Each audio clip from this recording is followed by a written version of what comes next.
हाँ देखिए दोस्तों, ये हमारी नेक्स्ट वीडियो है।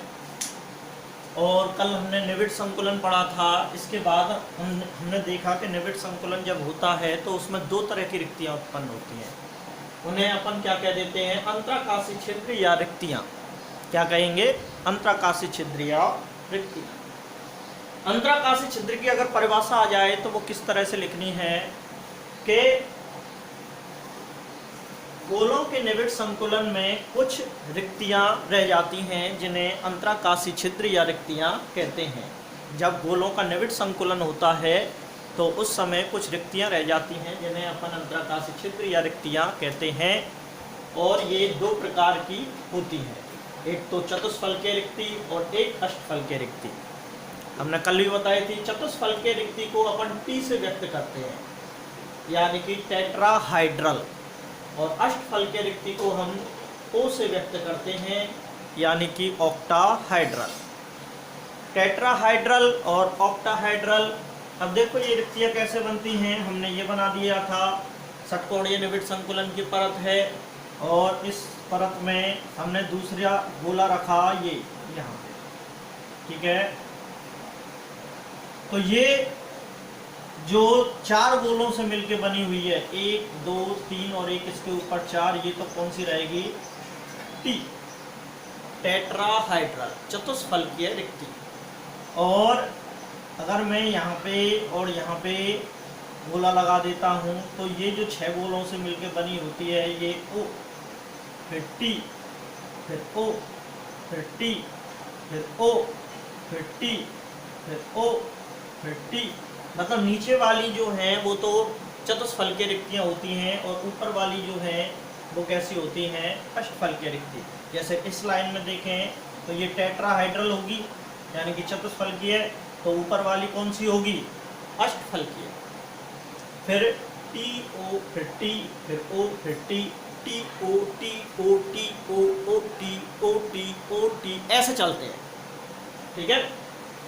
अब बात आती है कि चतुष्फलकीय रिक्ति किसे कहेंगे। देखो, चतुष्फलकीय रिक्ति किस तरह से बनती है? चतुष्फलकीय रिक्ति इस प्रकार बनती है कि नीचे की तरफ कितने गोले होते हैं इसमें? 3। चलो एक नीचे बना देता हूँ। नीचे की तरफ 3 गोले होते हैं और ऊपर की तरफ एक गोला होता है, ठीक है। तो ये 4 गोलों से मिलकर बनी होती है, जिसे अपन चतुष्फलकीय रिक्ति कहते हैं। और चतुष्फलकीय रिक्तियों की संख्या, चतुष्फलकीय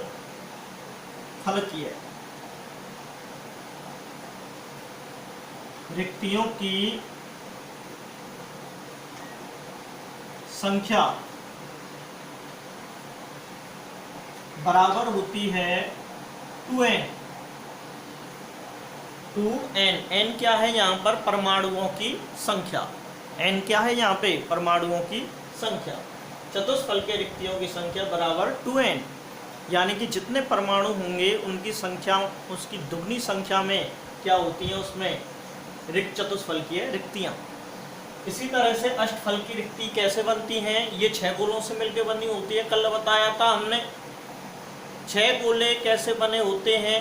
3 तो नीचे होते हैं और 3 ही ऊपर होते हैं। ये देखो, मैंने यहाँ पर ये 3 गोले लिए, 1 2 और 3, ठीक है।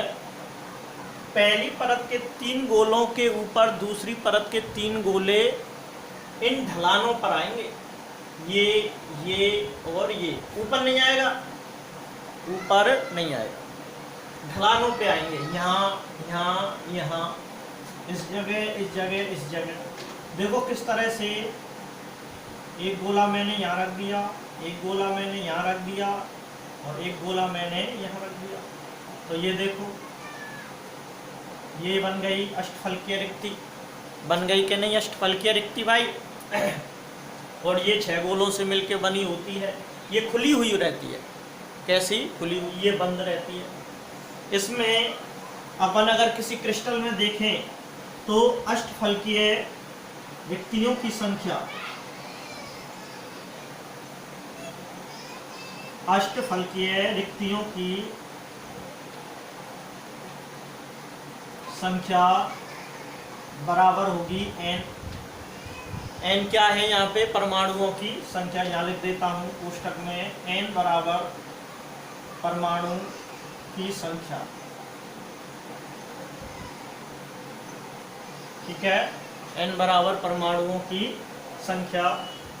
अब जैसे हम कुल रिक्तियों की संख्या देखें,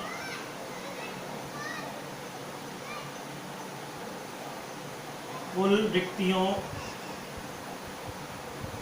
की संख्या, कुल रिक्तियों की संख्या हो जाएगी 3n। भाई जोड़ देंगे, चतुष्फल के रिक्ति और अष्टफल के रिक्ति। चतुष्फल के रिक्ति 2n है और अष्टफल के रिक्ति जो है वो n है, तो दोनों को जोड़ा तो 3n आ गया।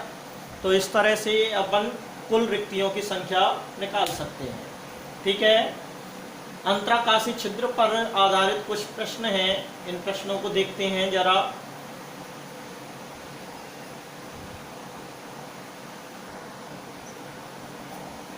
देखिए, ये बुक के ही क्वेश्चन है। एक काय केंद्रित घन संकुलन में, उसने फुल फॉर्म भी, वो शॉर्ट फॉर्म भी दी है। एक काय केंद्रित घन संकुलन यानी कि बीसीसी व्यवस्था में परमाणुओं की संख्या कितनी होती है? हमें पता है बीसीसी में परमाणुओं की संख्या कितनी होती है, 2। निकाल के भी दिखा चुके हैं अपन। ठीक है, अब इस क्वेश्चन को देखो जरा। एक यौगिक ए व बी क्रिस्टलीकरण से घनीय संरचना बनाता है। ए व बी क्रिस्टलीकरण से घनीय संरचना बनाता है और ए परमाणु घन के कॉर्नर पर उपस्थित है। कॉर्नर यानी कि कोना, कोना है भैया, किनारा मत लगा लेना। ए परमाणु घर के कॉर्नर पर उपस्थित हैं और बी परमाणु प्रत्येक फलक के केंद्र पर उपस्थित हैं, तो यौगिक का सूत्र क्या होगा? देखो, हमारे लिए पोजीशन दी है और इसकी सहायता से यौगिक का सूत्र पूछ रहा है। वैसे तो अभी तक इस प्रकार का कोई भी क्वेश्चन बोर्ड में नहीं आया है। चलो इसको देखते हैं सॉल्व करके। ए परमाणु घन के कॉर्नर पर हैं। ए परमाणु कहाँ है? घन के कॉर्नर पर। तो यहाँ लिखेंगे, चूंकि ए परमाणु घन के कॉर्नर पर उपस्थित हैं, तो इसलिए ए परमाणुओं की संख्या कितनी हो जाएगी? ए परमाणुओं की संख्या कितनी हो जाएगी भाई? भाई कोना है, कोना तो 1/8 ही तो साजित रहता है। कोने के लिए क्या सूत्र लगा देंगे? 8 × 1/8। ये हमने सिद्ध कर दिया था पिछली वीडियो में। यानी कि ए परमाणुओं की संख्या कितनी आ गई? 1 आ गई। कितनी? 1। अब अपन बी परमाणुओं को देख लेते हैं। चूंकि बी परमाणु प्रत्येक फलक के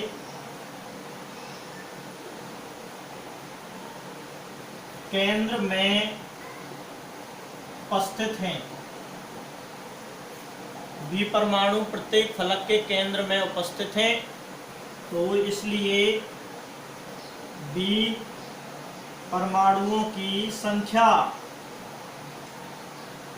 बी परमाणुओं की संख्या कितनी होगी भाई? फलक के लिए क्या सूत्र लगता है? 1/2 × 6 या 6 × 1/2, एक ही मतलब है भाई।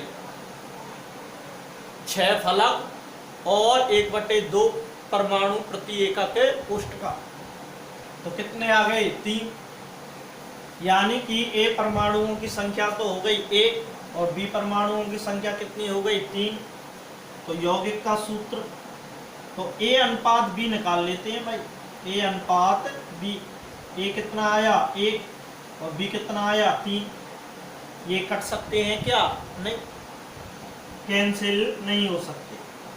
तो इसलिए यौगिक का सूत्र, यौगिक का सूत्र कितना आ जाएगा? ए की संख्या तो 1 ही है और बी की संख्या कितनी है? 3। तो यौगिक का सूत्र क्या बना? AB3। क्या बनेगा AB3। तो इस तरह से हम इस क्वेश्चन को सॉल्व कर सकते हैं। वैसे अभी तक नहीं आया ये ऐसे क्वेश्चन रिक्तियों पे आधारित, फिर भी हमें आने चाहिए। जब कोरोना आ सकता है तो ये क्वेश्चन भी आ सकते हैं, ठीक है क्या नहीं। ओके, मैं एक और क्वेश्चन लेता हूँ।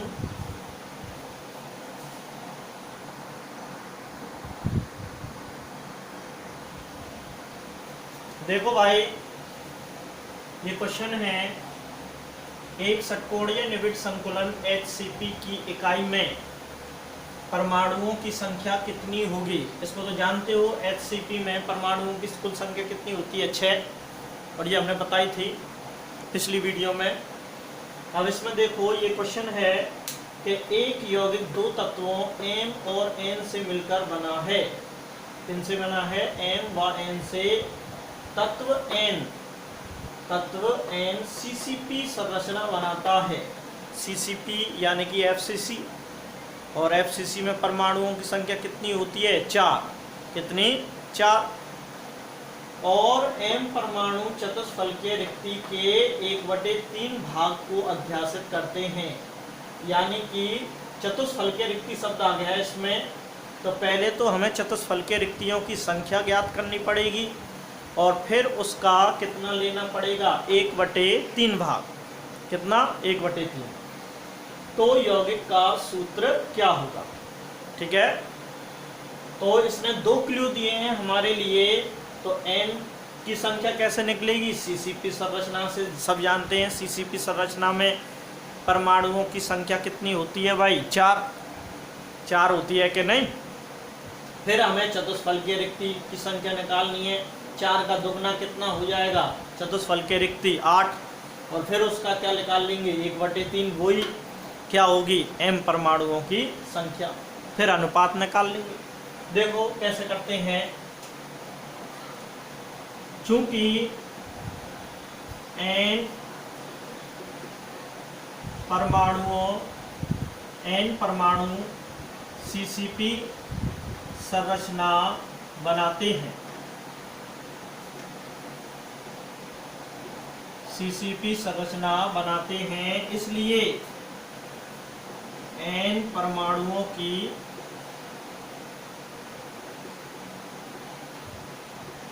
संख्या कितनी हो जाएगी भाई? 4। N परमाणुओं की संख्या 4। चतुष्फलकीय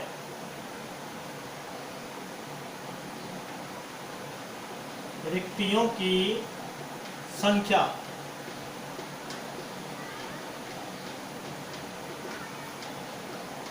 चतुष्फलकीय रिक्तियों की संख्या क्यों निकालना आवश्यक हुआ? क्योंकि N परमाणुओं की संख्या चतुष्फलकीय रिक्तियों में बची हुई है, तो इस वजह से चतुष्फलकीय रिक्तियों की संख्या हमें निकालना अनिवार्य है। तो चतुष्फलकीय रिक्तियों की संख्या बराबर कितनी होती है? 2n, यानी कि 2 × 4 और बराबर कितने हो गए? 8। चतुष्फलकीय रिक्तियों की संख्या कितनी हुई? 8।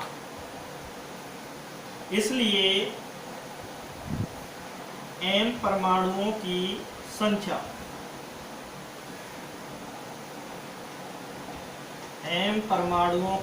संख्या बराबर कितनी होगी? 1/3 इंटू चतुष्फलकीय रिक्ति। 1/3 इंटू चतुष्फलकीय रिक्ति। तो 1/3 और चतुष्फलकीय रिक्तियों की संख्या कितनी है? 8। तो M परमाणुओं की संख्या कितनी आ गई भाई? 8/3। 8/3 आ गई भाई। अब सूत्र अनुपात निकाल लेते हैं। M अनुपात N। N परमाणुओं की संख्या कितनी है? 8/3। तो 8/3 यहाँ लिख दिया हमने। अनुपात N परमाणुओं की संख्या कितनी है? 4। ये रही N परमाणुओं की संख्या 4, ये 4 लिख दिया यहाँ पे। फिर इसे सरल कर लो भाई, भिन्न में थोड़ी आएगा आंसर, इसे तुम्हें सरल करना पड़ेगा। तो 3 से मल्टीप्लाई कर दो। 3 से मल्टीप्लाई करोगे तो ये तो 8 ही रह जाएगा और ये कितना रह जाएगा 12 हो जाएगा क्या नहीं। ये सरल अनुपात आ गया। अब सॉल्व कर लो इसे। 4 दूनी 8 और 4 तिया 12, तो 2:3। तो यौगिक का सूत्र, यौगिक का सूत्र बराबर क्या हो जाएगा M2N3 हो जाएगा क्या नहीं। M2N3 ये यौगिक का सूत्र आ जाएगा। तो इस तरह से इस क्वेश्चन को कर लेंगे। जो क्वेश्चन नोट्सों में लिखे हुए हैं और वो तो लिखे ही हुए हैं, और अगर नहीं लिखे हुए हैं तो उन्हें बढ़ाते चलेंगे।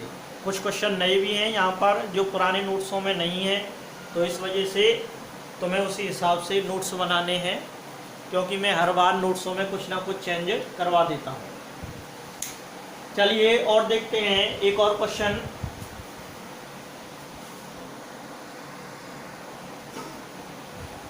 देखिए ये नया क्वेश्चन है, ये भी बुक का ही है, बुक के ही चल रहे हैं अभी तो क्वेश्चन। एक घनीय ठोस P व Q परमाणु से बना है। घन के कोनों पर Q परमाणु और अंतः केंद्र में P परमाणु उपस्थित हैं। तो यौगिक का सूत्र क्या होगा और P व Q की उपसह संयोजन संख्या क्या होगी। तो देखो इससे पहले भी हमने एक क्वेश्चन करवाया था, सेम वैसा ही है। तो पहले कंडीशन लगाते चलें कि चूंकि कौन सा परमाणु कोनों पर है, Q परमाणु, Q परमाणु घन के कोनों पर उपस्थित है।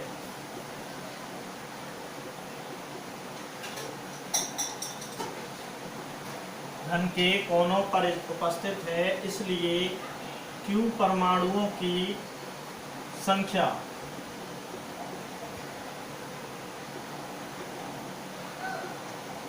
Q परमाणुओं की संख्या कितनी हो जाएगी 8 × 1/8 बराबर 1। तो Q परमाणुओं की संख्या आ गई। चूंकि अब P परमाणु कहाँ पर उपस्थित हैं, P परमाणु अंतः केंद्र में उपस्थित है।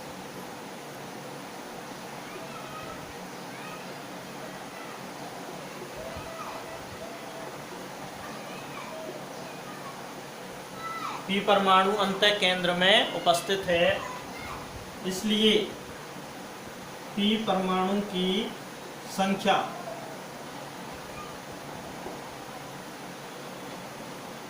बराबर कितनी होगी 1 × 1 बराबर 1। ठीक है, तो दोनों की संख्या निकल आई, क्योंकि अंतः केंद्र का तो एक ही बनता है भाई, वो अन्य एकक कोष्ठकों से साजित नहीं रहता। तो अब तुम देखोगे कि सरल अनुपात कितना आया P/Q 1:1। तो यौगिक का सूत्र, तो सूत्र क्या बन गया भाई PQ, सिंपल PQ सूत्र बन गया। लेकिन क्वेश्चन पूरा सॉल्व हो गया क्या, नहीं, क्वेश्चन पूरा सॉल्व नहीं हुआ। ये फिर आगे पूछ रहा है कि P व Q की उपसह संयोजन संख्या क्या होगी। देखो पहले इसका चित्र बना लें अपन। ये BCC संरचना देखा जाए तो P परमाणु तो कहाँ है अंतः केंद्र में, और Q परमाणु कहाँ है कोनों पर। कोने के साथ साथ यदि अंतः केंद्र में भी उपस्थित होता है परमाणु, तो वो कौन सी संरचना कहलाती है BCC। तो देखो मैं एक घन बना लेता हूँ। ये घन बनाना तो सीख गए होंगे तुम। चलिए ये घन बना लिया। इसमें Q परमाणु जो हैं वो तो कहाँ पर उपस्थित हैं, कोनों पर। ये डार्क सर्किल जो है वो बराबर क्या है Q, और अंतः केंद्र में कौन उपस्थित है P। व्हाइट सर्किल जो है वो क्या है P। ठीक है, अब देखो ये P परमाणु की उपसह संयोजन संख्या होती क्या है, पहले तो इसको देखें। अब हमने निविड़ संकुलन में बताया था कि उपसय संयोजन संख्या कोई परमाणु जितने परमाणुओं से सीधा घिरा हुआ रहता है उसी को ही क्या कहते हैं, उसकी उपसय संयोजन संख्या। तो यहाँ पे देखो ये कितने परमाणुओं से घिरा हुआ है,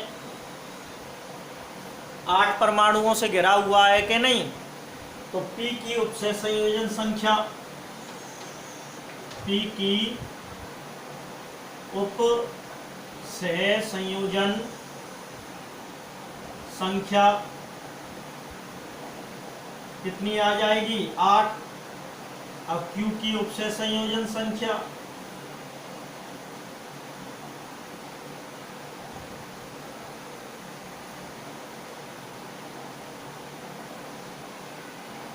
Q की उपसय संयोजन संख्या भी कितनी आएगी, 8, क्योंकि कोने पर उपस्थित है और कोने का परमाणु सदैव 8 परमाणुओं से या 8 एकक कोष्ठकों से जुड़ा रहता है अन्य दूसरी वालों से।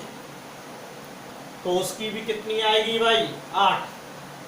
ठीक है, तो P की उपसय संयोजन संख्या 8, Q की उपसय संयोजन संख्या भी 8 8 आएगी।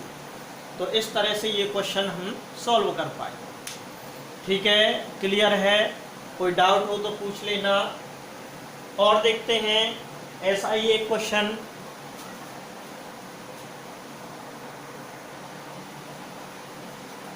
देखो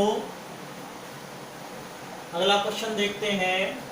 फेरिक ऑक्साइड में ऑक्साइड आयन षटकोणीय निविड़ संकुलन में क्रिस्टलीकृत होता है, जिसकी 3 अष्टफलकीय रिक्तियों में से 2 फेरिक आयन हैं। तो फेरिक ऑक्साइड का सूत्र क्या होगा। ये हमारे लिए डेटास दिए गए हैं और इनकी सहायता से हमें फेरिक ऑक्साइड का सूत्र ज्ञात करना है। वैसे तो सब जानते हैं फेरिक ऑक्साइड का सूत्र क्या होता है, Fe2O3 हैं, सब जानते हैं। पर लेकिन इससे निकालना पड़ेगा हमें। समझ में आई कि नहीं आई। देखो षटकोणीय निविड़ संकुलन, षटकोणीय निविड़ संकुलन में परमाणुओं की कुल संख्या कितनी होती है भाई, 6। कितनी, 6। देखो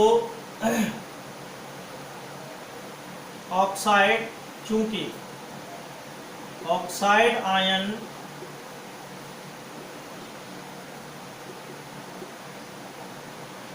षटकोणीय निविड़ संकुलन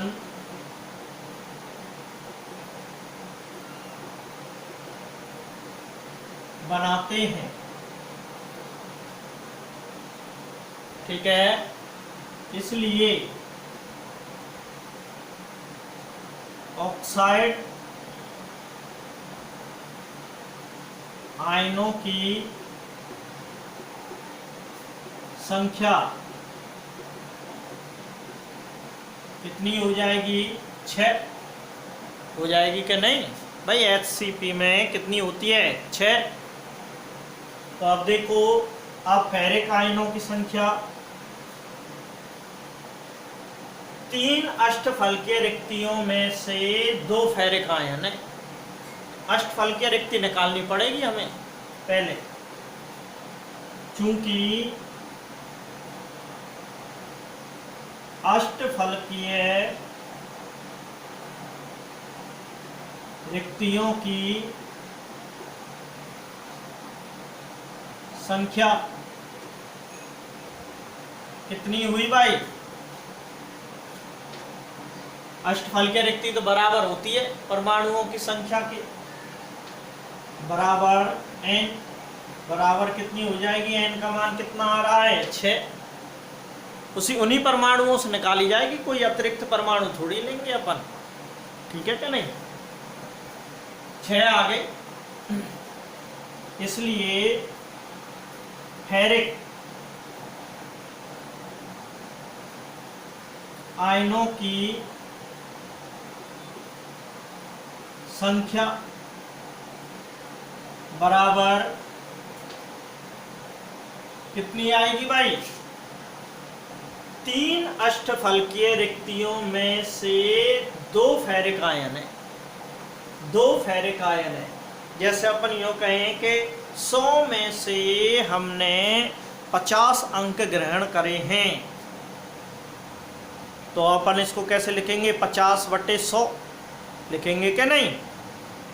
जैसे मैं यूँ कहूँ 10 में से 8 अंक ग्रहण करे हैं, तो हम कैसे लिखेंगे इसे? 8/10। तो ऐसे ये कह रहा है कि 3 अष्टफलकीय रिक्तियों में से 2 फेरिक आयन उपस्थित हैं, तो हम इसको क्या लिखेंगे? 2/3। कितने? 2/3। तो कितना आ गया भाई? 2/3 इंटू अष्टफलकीय रिक्ति।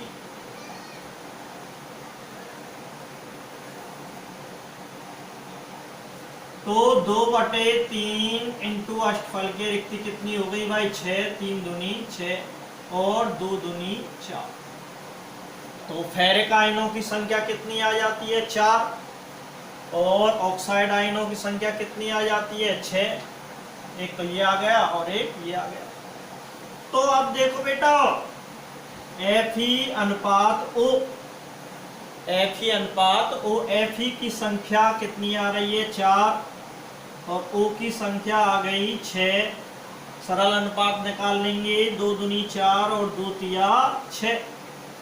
तो यौगिक का सूत्र, यौगिक का सूत्र, तो यौगिक का सूत्र क्या होगा? Fe2O3। कितना हो जाएगा? Fe2O3 हो जाएगा कि नहीं? Fe2O3 यौगिक का सूत्र हो जाएगा। ये हमारा आंसर आ गया। ठीक है, बात समझ में आई कि नहीं आई? चलो इस पे आधारित एक और क्वेश्चन लेते हैं।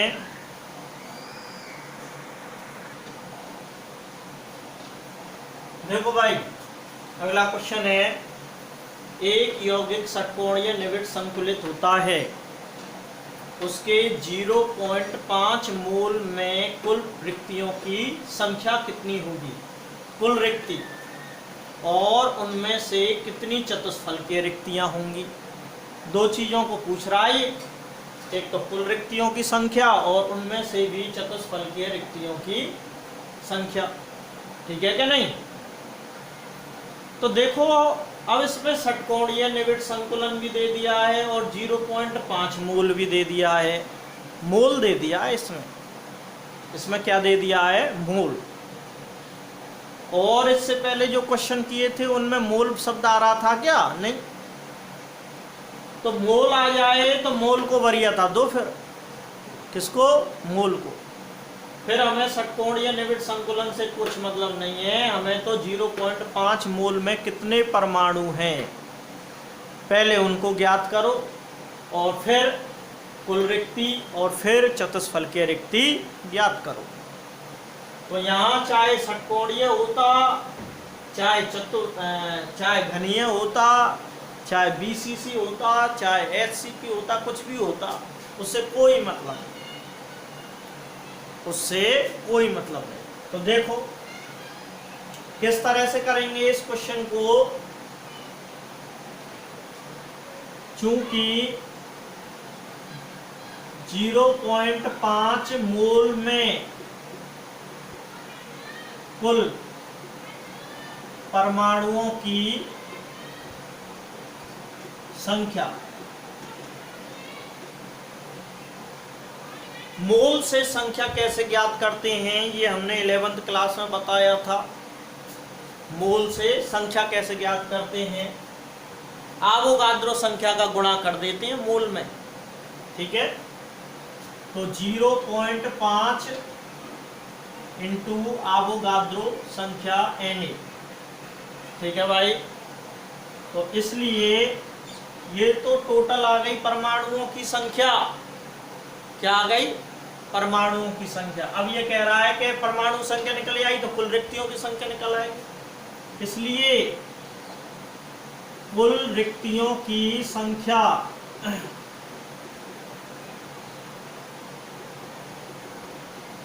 कुल रिक्तियों की संख्या, कुल रिक्तियों की संख्या कितनी हो जाएगी भाई?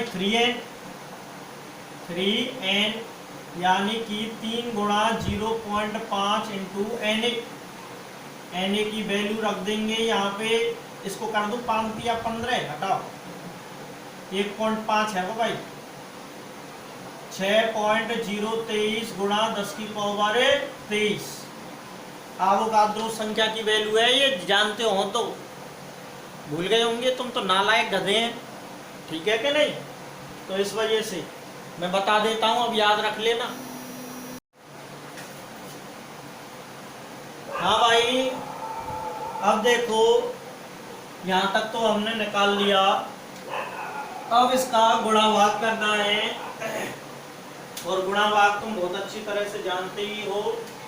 9.033 आ जाएगा ये लगभग। कितना आ जाएगा? 9.033। हाँ इतना ही आएगा लगा डगा, और गुणा 10 की पावर 30। तो कुल रिक्तियों की संख्या 3n हो जाएगी। 9.033 गुणा 10 की पावर 23। चलिए इसके बाद अपन देखते हैं चतुष्फलकीय रिक्तियों की संख्या।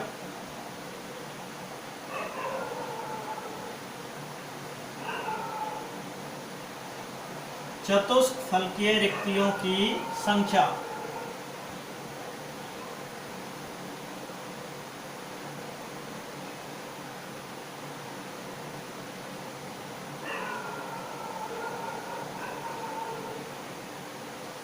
चतुष्फलकीय रिक्तियों की संख्या कितनी होती है भाई? 2n, यानी कि 2 इंटू एन की वैल्यू। 2 इंटू एन की वैल्यू कितनी है? 0.5 इंटू एन ए, यानी कि 5 दूनी 10 हो जाएगा। ये तो एक ही हो जाएगा यार, ये तो सरल कैलकुलेशन हो गई। 6.023 गुणा 10 की पावर 23, और 6.023 गुणा 10 की पावर 23। तो ये आ गए कुल परमाणुओं की, उसकी कुल चतुष्फलकीय रिक्तियों की संख्या। और मान के चलो अष्टफलकीय रिक्तियों की संख्या और पूछता ये, तो अष्टफलकीय रिक्तियों की संख्या n के बराबर होती, इसके बराबर कर सकते हो। 15 × 45। इसको गुणा करके सोल्व करके देखता हूँ मैं, मुझे इसमें कुछ डाउट है। 6.023 गुणा 15, 5 या 15, यहाँ से लगी 1, और 5 दूनी 10 और 1 11, और 6 5 30, और गुणा 23 0, और 6 5 3 और 1 4, 3 0, और 6 और 3 9, 1 2 3 4, 1 2 3 4, 9.0, ये 4 आ जाएगा बस। 4 5 ये लो, क्या है इसमें? यार थोड़ा सा था, कोई दिक्कत नहीं है, ठीक है। तो इस पे आधारित सारे क्वेश्चन करवा दिए हमने। अब हम नया टॉपिक लेंगे इसके बाद।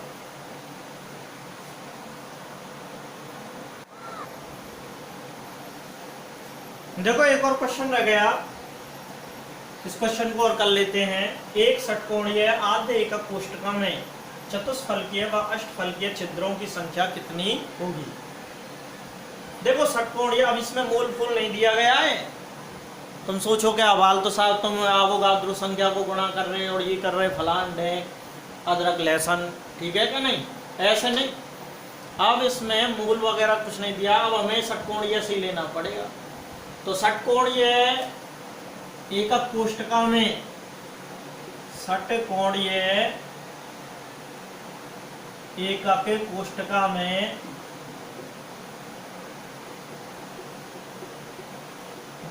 कुल परमाणुओं की संख्या, कुल परमाणु कितने होते हैं? 6 होते हैं कि नहीं? इसलिए चतुष्फलकीय